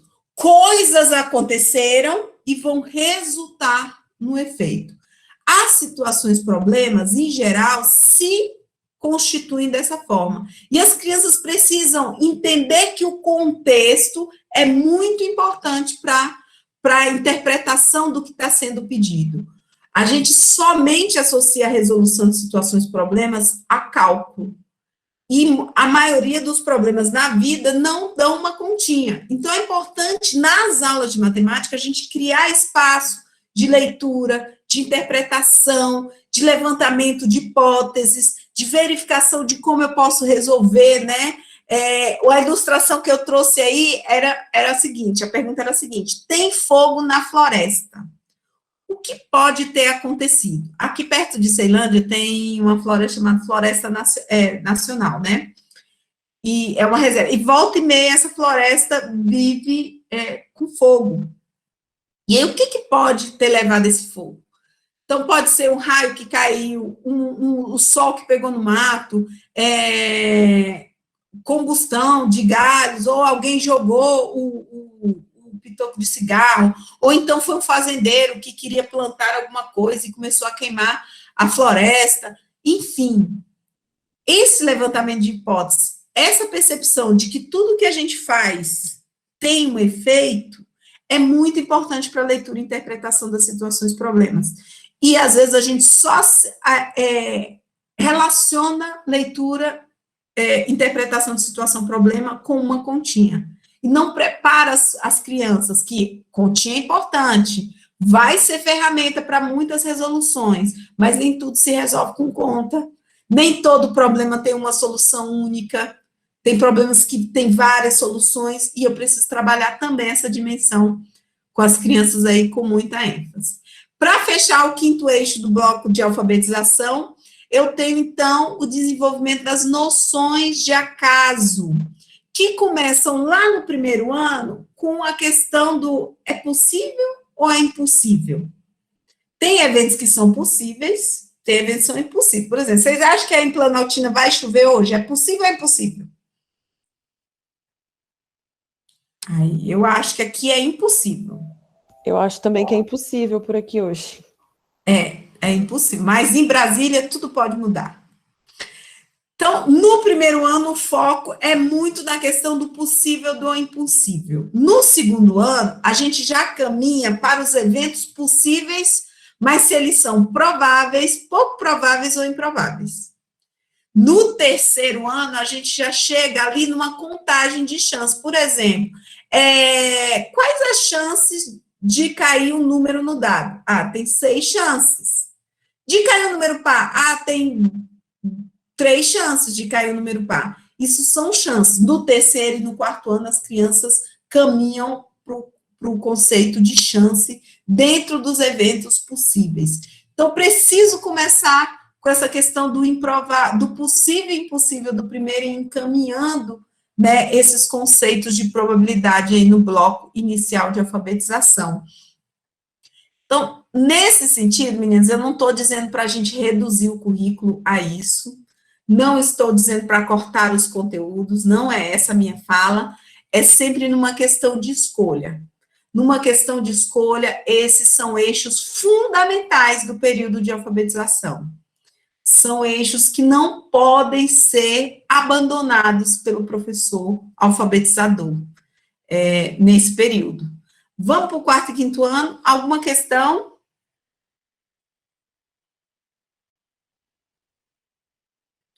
Concordam, discordam?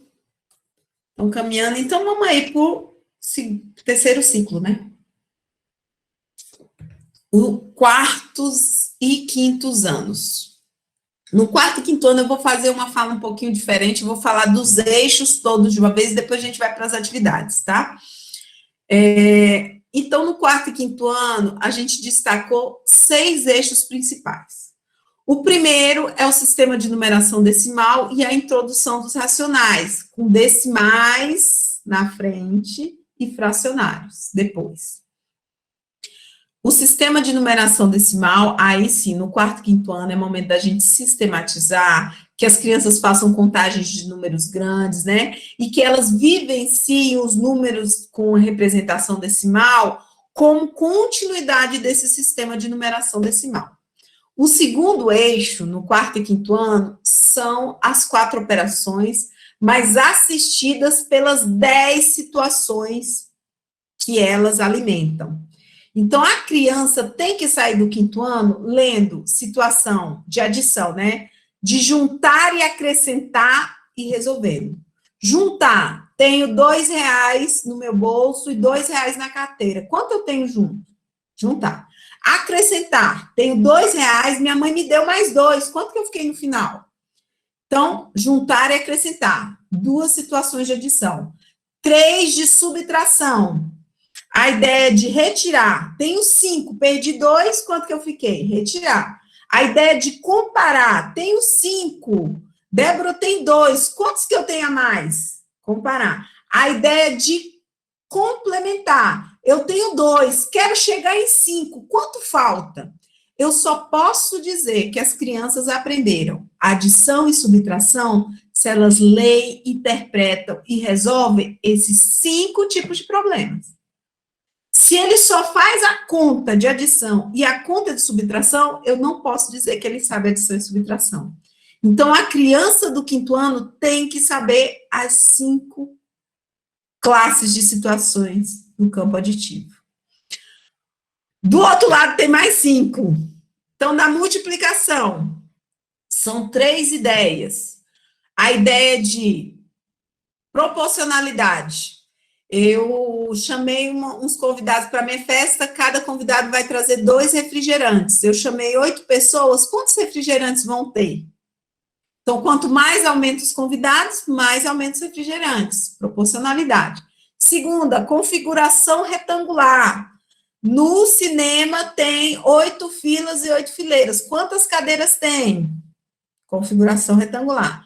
Terceira, de multiplicação. Combinação, eu tenho 3 shorts, 2 camisetas. Quantos looks diferentes eu consigo fazer? Então, a criança, para eu dizer que ela sabe multiplicação, ela tem que ler, interpretar esses 3 tipos de situações e resolver. 2 de divisão. A ideia de partilha. Eu tenho R$10, vou dividir para 2 pessoas. Quanto cada uma vai ficar? Isso é partilha. E a ideia de medida. Eu tenho R$10 e quero trocar em nota de 2. Quantas notas vão dar? Então, na medida, a questão é quantas vezes o 2 cabe dentro do 10, né? Olha aqui minhas mãos levantadas, gente. 10 tipos de situações diferentes. Os meninos não podem sair do quinto ano sem ler, interpretar e resolver. Essas classes de situações vão aparecendo desde o primeiro ano. Não é só tarefa do quarto e quinto ano, mas o quarto e quinto ano não pode dizer que flechou o ciclo se não trabalhar as 10. Com muita ênfase. As crianças precisam ler e interpretar essas 10. Próximo eixo aí do quarto e quinto ano, manipulação dos conhecimentos geométricos. A criança do quinto ano tem que planificar figuras entendendo qual é a figura espacial, qual é a figura planificada. A criança do quinto ano tem que desenhar o mapa da escola até o mapa de casa, levando em consideração a proporcionalidade das distâncias, né, os pontos de referência. A criança do quinto ano tem que entender simetria, os giros. Então, esses elementos são fundamentais. A avaliação das grandezas. Minimamente, a criança do quarto e quinto ano tem que saber que o metro mede comprimento, o metro quadrado mede a área, a balança é usada para medir a massa.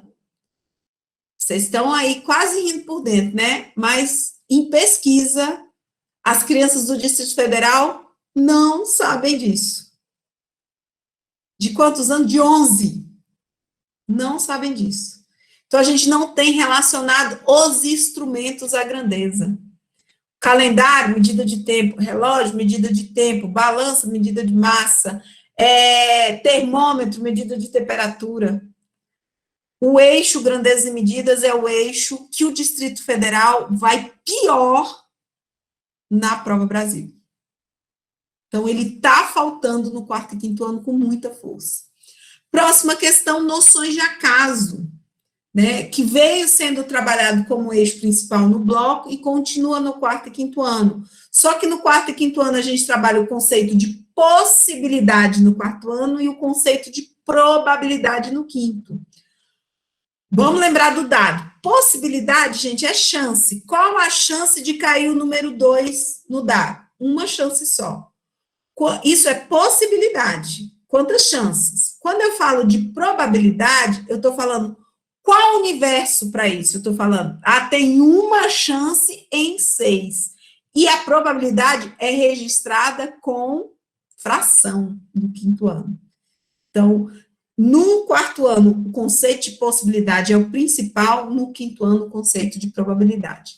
E para fechar, propriedades da igualdade. O que é isso? É deslocar a pergunta nas operações, do tipo, eu tinha um valor, ganhei mais 15 reais da minha mãe, fiquei com 20. Quanto que eu tinha no começo? Então, a pergunta é tirar a pergunta só do final. 10 mais 15, ou 5 mais 15, 20. 5 mais 15 é igual a quanto? Não. Então, vou deslocar essa pergunta para o primeiro membro das igualdades e trabalhar a propriedade da igualdade. Vamos ver um pouquinho isso em atividades? E aí, para falar das atividades do quarto e quinto ano, eu trouxe algumas atividades que eu não indico, né, que a gente tem que ir afastando elas da escola, e outras que já trabalham muito mais a compreensão. Umas atividades que trabalham só a base da memória, e há outras que trabalham o raciocínio lógico. Vamos tentar passear um pouquinho por elas. Primeira atividade aí, treino, faça de 1 até 100.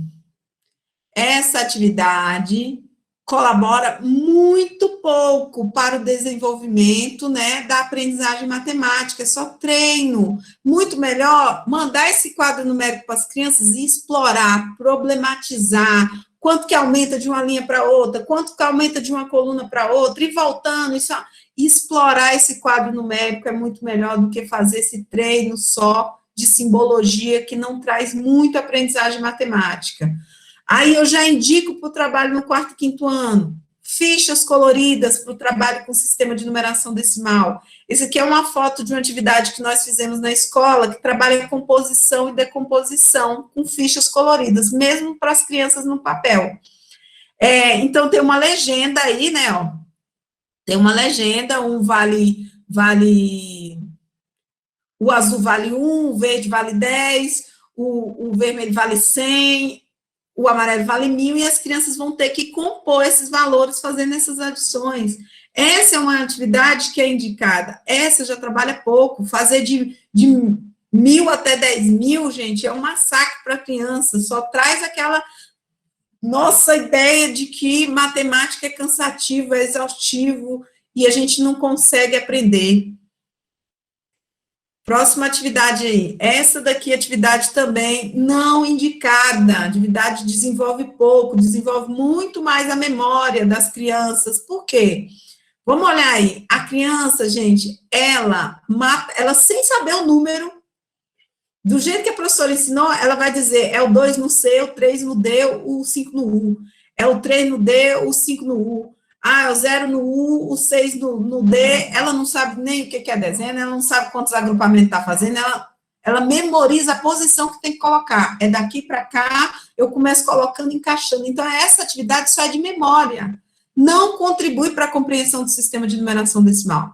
Já uma atividade como essa, de compor de diferentes formas um número, essa sim já colabora muito mais para manipulação e para compreensão. Por exemplo, quantas dezenas eu consigo compor em 1000? Tem criança que vai responder 0, porque ela aprendeu só com essa atividade aqui. Só com essa atividade, na dezena tem 0. Mas se ela pensar no número como todo, ela vai entender que na dezena, nesse número eu consigo compor 100 dezenas, 100 grupos com 10. Nesse número eu tenho 10 grupos com 100. Eu consigo compor 10 grupos com 100. Eu consigo ter nesse número 1000 unidades. E tenho aí a composição de uma unidade miliar. Na ordem das dezenas, eu não tenho nenhuma dezena representada. Mas não quer dizer que no número eu não tenha dezenas. Essa atividade aqui vai levar a criança a achar que o número não tem dezena. Mas essa aqui, de composição, vai levar ele a perceber com o número como um todo. Continuando aí, atividades que a gente não gosta. Essa daqui eu fiz questão de botar um X, porque está errado. Como tabuada está errado. A posição da tabuada muda a forma de constituir a tabuada. E muitas tabuadas que a gente vê por aí estão dessa forma. 2 vezes o 1, 2. 2 vezes o 2, 4. Tá certo o resultado, tá certo. Mas vamos pensar. 2 vezes o 1 é 1 mais 1. 2 vezes o 2 é 2 mais 2. 2 vezes o 3 é 3 mais 3, certo? 2 vezes o 4 é 4 mais 4. Mas não era a tabuada do 2? Se é a tabuada do 2, quem tinha que se repetir não era o 2. Então, para ser a tabuada do 2, eu preciso da inversão dessa posição. 1 vez o 2, 2. 2 vezes o 2, 2 mais 2. 3 vezes o 2, 2 mais 2 mais 2. 4 vezes o 2, 2 mais 2. Aí sim, eu vejo a constituição de um padrão de tabuada em que sempre vai se somando mais 2. Então, essa ordem da tabuada aqui não é uma ordem interessante para o ensino de tabuada. E é o que mais a gente vê na internet, né? Então, quais atividades a gente indica? Que a criança aprenda a tabuada também com a configuração retangular. Que ela perceba que, de forma bagunçada, é difícil contar, mas se eu organizar em colunas e linhas, eu consigo contabilizar melhor. E basta eu contar as colunas e as linhas, se tiver igualzinho, eu consigo constituir uma multiplicação. Outra atividade indicada também é que as crianças percebam que diferentes multiplicações podem dar o mesmo resultado. Quais números eu consigo achar 24? Ah, pode ser 2 vezes 12, pode ser 6 vezes o 4, pode ser 8 vezes o 3. Então, eu tenho várias multiplicações que podem dar o mesmo resultado. Isso aí é um caminho já para o problema aberto, que tem mais de uma resposta certa, né? As crianças percebem que aí tem mais de uma resposta certa. E percebem que várias multiplicações já é um caminhar, gente, no futuro aí, para elas perceberem que áreas iguais podem ter perímetros diferentes. Essa é uma premissa dessa multiplicação, hein? Eu ainda não me acostumei com esse Meet, que a tela aparece aqui na minha frente. Eu ainda estou acostumada com o Meet preto, aí toda hora eu venho clicar aqui na tela que está aqui na minha frente, não na tela que eu estou projetando. Outra atividade que a gente não indica, claro, dá umas 5 continhas para esse menino treinar de vez em quando, não faz mal a ninguém. Não faz mal. Dá umas 5, 6, não estou dizendo para acabar, né? Mas, como eu falei, fazer a conta não garante que a criança saiba a adição. O que garante é ela ler, interpretar e resolver o problema. Então, só a conta é treino. Antes de trazer a conta, traga muita situação-problema. Para a criança pensar, olha aqui a propriedade do equilíbrio, ó. Aqui vale 30, aqui vai valer quanto? Tem que valer 30 também, porque o móvel está equilibrado. Aí, esse lado com esse lado aqui, vai valer quanto? Ah, se está em equilíbrio, tem que valer a mesma coisa. Então, nessa situação, visualmente, as crianças vão conseguindo fazer proposições, vão conseguindo resolver. A pergunta quanto vale esse objeto aqui indicado pela interrogação? Então, eles teriam que praticamente colocar peso em tudo para achar quanto vale o outro lado. Essa situação trabalha muito mais a adição do que uma lista de continhas soltas. Outra atividade que trabalha muito mais a memória do que a compreensão, aí já entrando em frações aí no 4º e 5º ano. Esse tipo de atividade que a gente trabalha muito. Não é para eu trabalhar mais? Pode trabalhar, mas não com tanta ênfase. Se do primeiro dia ao último dia que eu trabalho fração, eu só pego figura geométrica e parto, no final desse processo, eu vou perguntar o que é fração para os meninos, ele diz, é o retângulo recortado. Ele não entende fração como quantidade. E para ele entender a fração como um número, como uma quantidade, é importante que essas unidades fracionárias apareçam, gente, em meio a quantidades inteiras. Por exemplo, aí, né, o menino tem 24 fatias da metade. Quantos pães ele tem? Então, ele vai precisar contabilizar essas metades para conseguir fazer a atividade aí. Então, ele vai juntar metade com metade dá um inteiro, metade com metade dá outro inteiro, quanto que tem aí, quanto que ele vai compor essas questões. O mesmo pode acontecer em grandezas e medidas. Muitas vezes, nossa ênfase está em reforçar com as crianças atividades em que 1 quilômetro vale 1.000 metros. 2 quilômetros vale quanto? 3 quilômetros vale quanto? 5 quilômetros vale quanto? 6 quilômetros. Vai deixar de fazer essa atividade? Não. Mas essa atividade, que fique claro, trabalho e multiplicação. 1 vale 1.000, 2 vale 2.000, 3 vale 3.000. Multiplicação. Para você trabalhar a constituição da ideia do metro, da ideia do centímetro, né, que eu tenho que construir um metro com a criança, pegar esse metro, dividir, pedir para ele pegar a régua, dividir os 100 pedacinhos lá, ele perceber que dentro de um metro cabe 100 centímetros, né, e que na régua ele vai ver cada centímetro dividido também em 10 partes. Então, antes de trabalhar essas questões, eu trabalho muito mais a memória. 1 vale 1.000, 1 vale 1.000. É eu trabalhar proposições de análise da grandeza, de construção dos instrumentos de medida, né? Aqui nessa atividade pede assim, qual das linhas abaixo é mais comprida do que as outras? A criança pode usar a régua, ou então ela pode usar as diagonais, né? A contagem das diagonais para fazer essa comparação. Essa questão aqui, gente, caiu, né, na prova. Eu só trago notícia ruim do Distrito Federal, né? Caiu na UBMEP e todas as crianças do Distrito Federal erraram nas Olimpíadas. Todas do Distrito Federal erraram. Provando mais uma vez que nosso ensino de grandeza e medidas está mesmo precisando de um reforço. Próxima comparação aí. Próxima comparação aí. Construção de uma figura geométrica. É legal? É legal, mas temos pouco conhecimento envolvido, né? Nos livros didáticos traz, nós vamos deixar de fazer aquele cubo que está lá no livro didático? Não, vamos fazer. Vamos fazer esse cubo que está no livro didático, as crianças vão ver as características, mas para além desse, que tem pouco desafio, olha esse.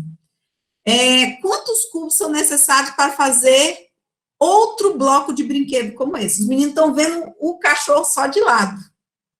E eles têm que imaginar quantos cubos se compõem. Então, eu já estou trabalhando noções de volume, características do cubo, vou trabalhar com as crianças, né? Quantos faces tem o cubo, quantos cubos precisariam, quantos cubos eles conseguem projetar, e eles teriam que construir muito mais do que a construção de um único cubo, que traria pouco desafio, né? Ainda mais porque o modelo do livro já está pronto. Se fosse para ele construir o cubo da folha solta, de um pedaço de cartolina, aí sim.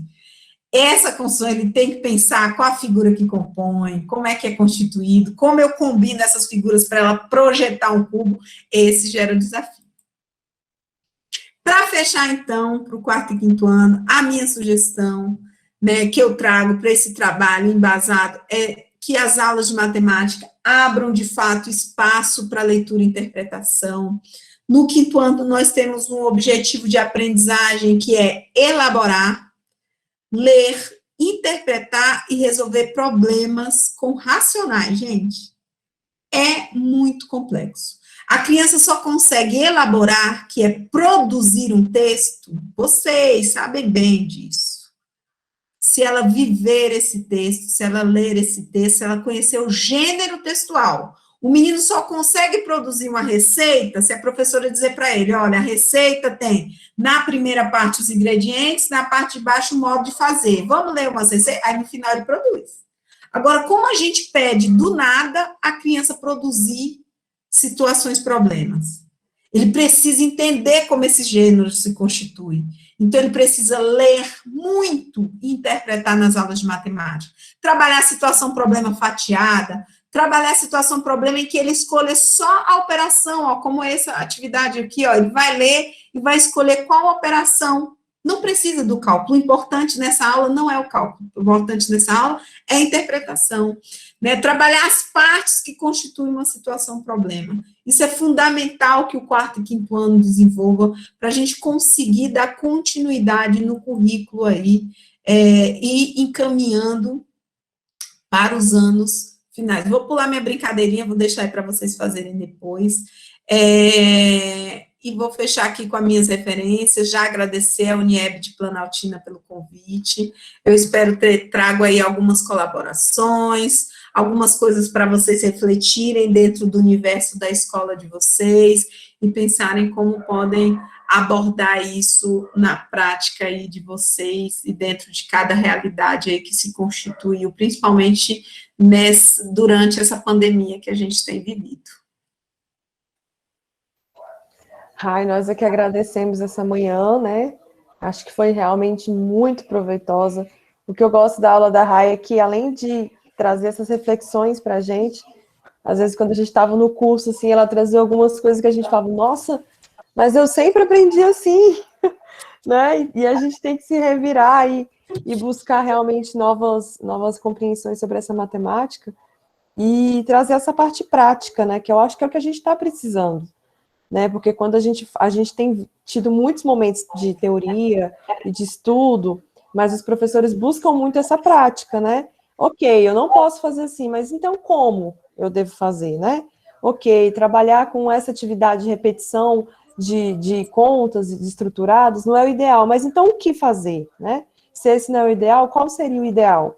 E isso é o que eu acho diferente nesse tipo de aula, porque a gente já conheceu alguns recursos, né? Conhecemos uns jogos novos, conhecemos um método legal para estar trabalhando e trazendo toda essa prática. Aí a Rai está colocando agora no chat alguns dos links que ela utilizou hoje, né? E eu acho que... Na verdade, todos. Todos, né? Todos estão dentro desse. Essa é a apresentação geral para vocês aí, se vocês quiserem ler, olhar. As atividades tá tudo dentro dela, né? E todos os links, hiperlinks lá de leitura. Tem até um livro que eu coloquei aí, para vocês saberem mais, tem também falando de possibilidade aí, se vocês quiserem saber mais, está tudo aí. Tudo que pulsa aí vai levar vocês para alguma página, algum lugar para aprofundar. Vale muito a pena, gente, estar conhecendo todos esses materiais. Depois, Rai, eu queria que você me mandasse os links no meu WhatsApp, porque o chat às vezes não fica tão acessível, né? Aí você me manda que eu quero colocar no grupo de coordenadores também, esses links que você mandou aí, para a gente poder deixar disponível, porque realmente são materiais muito bons. Os vídeos são excelentes, o material para leitura é excelente, é uma excelente dica para você levar para quarta-feira na escola, para trazer para os professores para essa discussão. São materiais realmente que eu acredito que vai facilitar muito o trabalho de vocês coordenadores nesse momento, né? Principalmente com essas dicas aí de algumas atividades gamificadas que pode ainda fazer com que esse aluno participe mais, né? Porque a nossa intenção, a gente sabe que realmente quando a Rai fala, eu só trago notícias ruins.